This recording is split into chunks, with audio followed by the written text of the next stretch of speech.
GLP-1 maintenance might be the biggest elephant in the room that not many people are talking about yet. We're gonna do that today. Let's do it.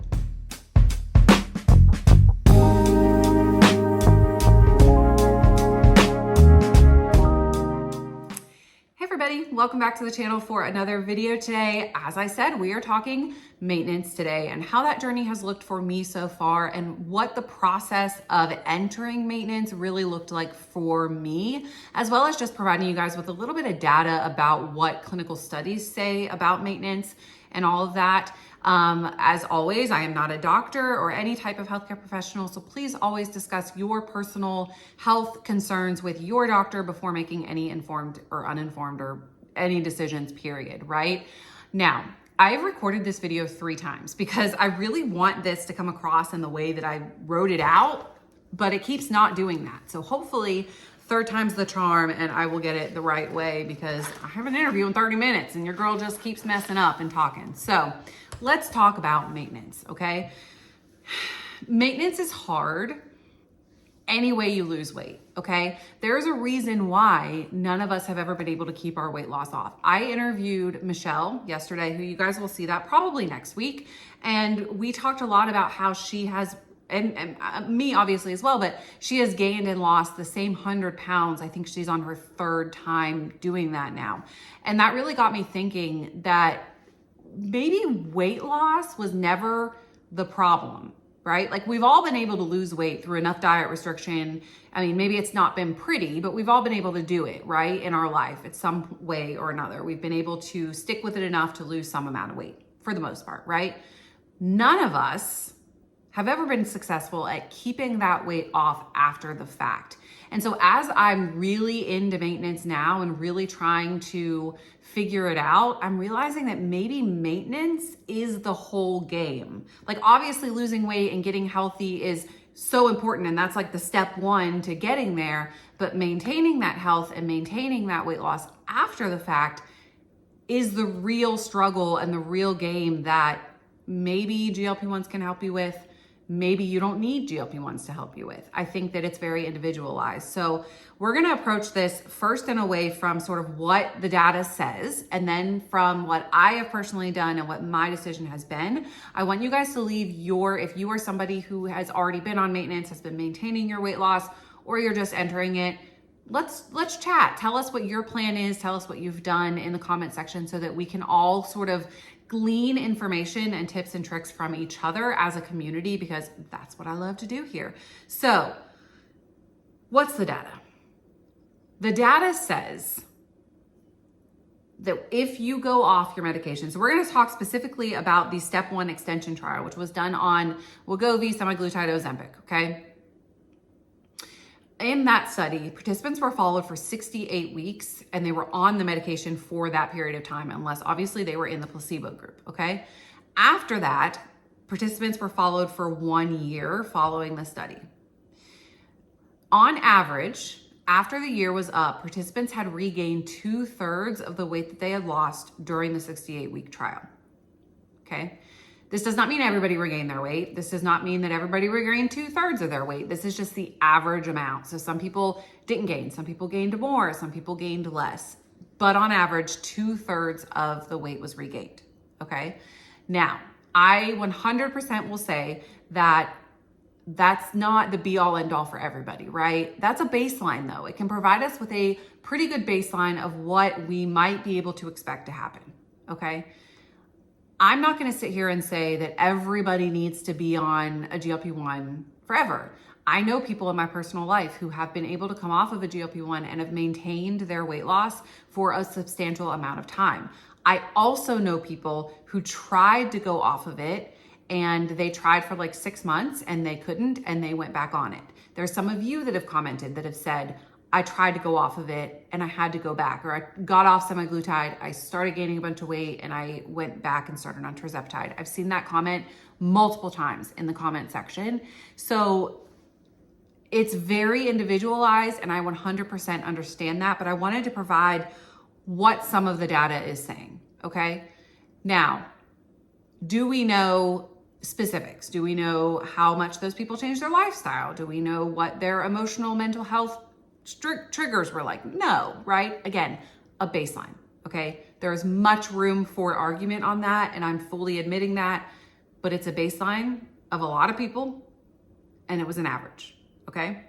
So you have the choice of stopping or trying to stop, being successful or not being successful. It's, again, up to you and your doctor. Or you have the choice of staying on some type of maintenance dose for the long run, whether that be the dose that you're currently on, whether that means decreasing your dose. Those are kind of what the options are, right? It's presented in a way that it's like you have one of two options. Whereas previously, in every other way that we've lost weight, I mean, you could try to maintain your weight 1,000 different ways, through extreme calorie restriction, through way overeating, fasting, carb cycling, so many options in the diet world, right?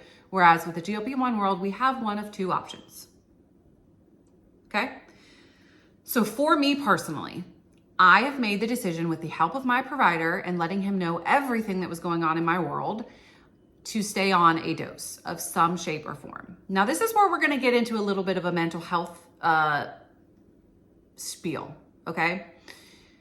I think, I'm going to speak for myself. For me personally, the idea of backing down on my dosage scared the hell out of me, okay? And I'm going to go out on a whim here and say that a lot of you can relate to that.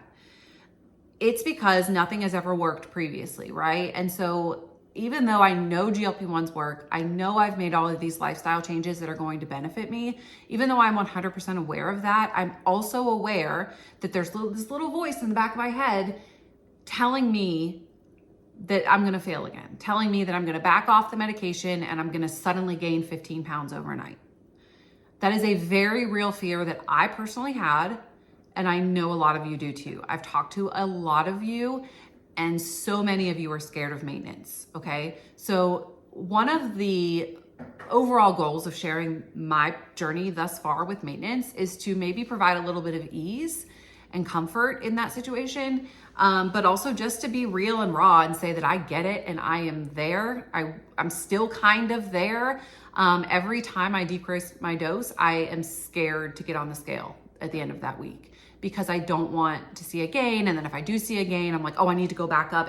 It's always a mental battle that I wish we could just do away with and never have again, right? But it's, for me, still very real, the fear of regaining weight and failing again. So I say that to say that when I started my quote unquote maintenance journey, this was kind of me just deciding, okay, well, I'm at a weight. I was at about 100, probably about 160 pounds at that point, where I was like, okay, I'm at a weight that I'm happy with. I could lose more, lose more, stay the same, and be happy. That's kind of the point that I was at that time. And this was probably about 8 to 10 months ago. Okay, so about 2 years into my journey. I kept my dose the same. Again, I was scared to back off. I was terrified to back off and gain weight, or like be super hungry or have a ton of food noise. I kind of lived that life for a few months, and I ended up going to my doctor, and he was like, what dose are you on? He started to ask me a lot of questions, like, okay, we're at a weight now where I don't want you to lose much more. When I went to him, I weighed 155. I don't want you to lose the volume in your face. I don't want you to sag everywhere. I don't want you to look sickly. We've lost enough weight. Let's figure out maintenance. And he is very good about approaching it in a way that is like, let's work together to figure this out. I've said before that he could have been a great therapist, like such a great therapist, because he really is in tune and very empathetic. So he was like, let's figure this out. What can we do to get you to a point where you're not losing weight, but where you're comfortable? Okay. So we decided together to start very slowly decreasing my dose. I am on compound. And so I am able to decrease way more slowly than if I was just on a pen and was at 10 milligrams and then dropped to 7.5 or whatever. I was able to decrease slowly, which definitely made me a lot more comfortable on this journey in this space.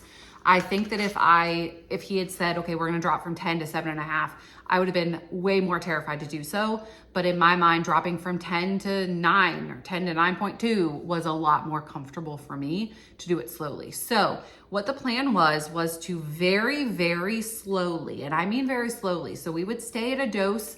I would decrease by 5 to 10 units, compounded version, obviously, and every compound is different. So you have to look at your formulation, obviously, talk to your doctor. But for me, I would decrease 5 to 10 units every few weeks, 2 to 3 weeks. So I was not doing this quickly. The goal was, from what he said, was to get to a point where I was not losing weight, not gaining weight, and still had food noise control. That was a very important part of it. We want you to not lose weight, we want you to not gain weight, and we want you to have food noise control, because I have told him and expressed to him that that's the thing I need the most. I can deal with stomach. I can deal with hunger in my stomach, like growling. I can deal with that, because then I can just choose something healthy and eat something healthy and be fine. I need the food noise control. So that was a very big part of it for me. And so we played with the dosage for months. I mean months. If you've been around, you know. Until I settled at between 5 and 6 milligrams per week that's where my happy place seems to be. And I've been at that dose now for like 8 weeks, probably close to 2 months now. Now, in that process, I lost more weight. I was 155 at that point, and I am anywhere between 142 and 145 now. So I lost another 10-ish pounds. And I was going to him every other month. It was like every 6 weeks, to kind of have like re-check-ins. My doctor is so hands-on. I love it. And he was, sort of monitoring that. Okay, you've lost 3 more pounds. We need to go down more in dosage. He was very on board with helping me find a plan. And this is a general practitioner. This is not an obesity medicine specialist, although those could definitely be very helpful for you. But if you have a good general practitioner who's willing to work with you, you don't need to go do that, okay? Now, did I notice anything? Like, did I notice any major changes? Because that was the fear, right? That was the fear that we discussed in the beginning of this video, that I was going to decrease in dosage and have a bunch of food noise again. I think that I did it so slowly that I did not, that my brain sort of just adjusted along with it. I do notice more hunger now. So I will get hungry at meal times. Whereas before, when I was on like 10 milligrams, I could go literally all day until dinner time if I was super busy and not think about food, and then suddenly realize, oh my gosh, it's 4 o'clock in the afternoon and I haven't eaten anything. That is not the case anymore. I do get hungry, not at breakfast time, but at lunchtime, my stomach will growl. Like if I don't eat, it'll growl and it'll remind me, oh, it's time to eat. So my signals are working efficiently, okay? However, I do not have any more food noise. And that was the fear. The major fear is that the cravings and the food noise was going to come back. So for me, they have not. I do find that, again, when I was on like 10 to 12 and a half milligrams, I would never have a desire to eat like cake or candy or anything like that. Now on 5 to 6 milligrams, I occasionally will be like, oh, I would like a Jolly Rancher. I will have like the slight desire for it, but it's not so bad that it's like a binge. It's eat a Jolly Rancher and move on with your life, which I think is the point. For me at least, I want to be in a place where I can say, have a piece of cake at dinner and then move on from it. So I want just enough for the maintenance phase. I'm not saying for the weight loss phase, obviously, but just enough food noise or just enough desire for food that I can enjoy it and move on. So a perfect balance. So I'm really grateful that I was on compound and that I had a doctor that was so willing to slowly decrease it with me and find that happy spot for me. And now the goal is to hopefully build some muscle and to tone up a little bit, but not necessarily to lose any more weight. And 5 to 6 is where I'm gonna stay. Now, in the future, if food noise suddenly comes back, if it doesn't work as effectively anymore, will I increase my dose? Yeah, that's the thing. It is a constant like playing with it. It's like any other medicine, right? Like blood pressure medicine or anything like that. Like sometimes you have to like decrease it for a while because it's not working as well, or switch medicines because it's not working as well. Same thing with like diabetics and their insulin, like change the amount of units, right? It's a constant adjustment that is going to require constant supervision and constant medical oversight forever, unless you're somebody who decides to get off of it and is successful doing so. That's my plan, is to stay on it forever and to continue to go to my doctor and continue to be open and honest about what I'm feeling and how I'm doing, and to keep myself accountable with the choices that I'm making. At 5 milligrams, I do have to make a conscious effort to choose healthy food. I think that's where it comes in as a tool, right? When we're losing the weight, it's better to be more totally in control. When we're maintaining weight, we're learning how to live with the disease of obesity. I want a little bit of a give and take personally. I want, again, to be able to want to eat my birthday cake. I want that. What the GLP-1 does is stops me from eating 5 pieces of birthday cake and allows me to have 1 small piece of birthday cake and be satisfied and move on with my life. And that for me is the ultimate goal. Balance and living life. They talk a lot about the GLP-1 glow up, right? There's a lot of talk about this, especially on TikTok. It's like this whole like trend.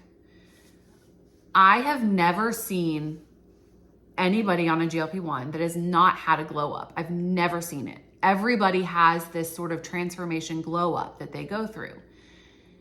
And I was telling somebody, it might've been Melissa, it might've been Michelle, one of the last 2 people I interviewed, we were talking about this. It's not that it's like we're suddenly better or we're suddenly like more awesome than other people who aren't on a GLP-1.